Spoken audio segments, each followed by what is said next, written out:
আসসালামু আলাইকুম। বাংলালিংক সিমে ব্যালেন্স চেক এবং কিভাবে এমপি চেক করবেন দুটি বিষয়ে দেখিয়ে দিব আজকের ভিডিওতে। তো ভিডিওটি না টেনে শেষ অবধি দেখেন, তাহলে আপনিও পারবেন বাংলালিংক সিমে ব্যালেন্স চেক এবং এমপি চেক করতে। তো তার জন্য সরাসরি চলে যাবেন আপনার যে কল লিস্টে ডায়াল প্যাড রয়েছে, তো ডায়াল প্যাডে চলে যাবেন। এখান থেকে সর্বপ্রথম আপনাদেরকে ব্যালেন্স চেক কীভাবে করতে হয় সেটি দেখে দেবো। তার জন্য এখানে ডায়াল করবেন *24#। তো এই কোডটি ডায়াল করে তারপর আপনাদের সিমে এখান থেকে একটি কল করে দিবেন।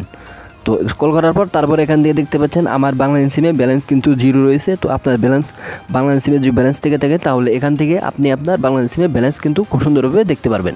তো তারপর এখান থেকে আপনাদেরকে আমি বাংলালিংক সিমে এমপি কীভাবে চেক করতে হয় সেটিও এই ভিডিওতে দেখিয়ে দিব।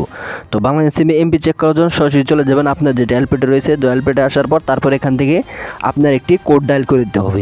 তো কোডটি হলো *5000, তারপরে *5000*500# লিখে আপনারা এখান থেকে কী করবেন, সরাসরি আপনার বাংলাদেশ সিমে একটি কল করে দিবেন।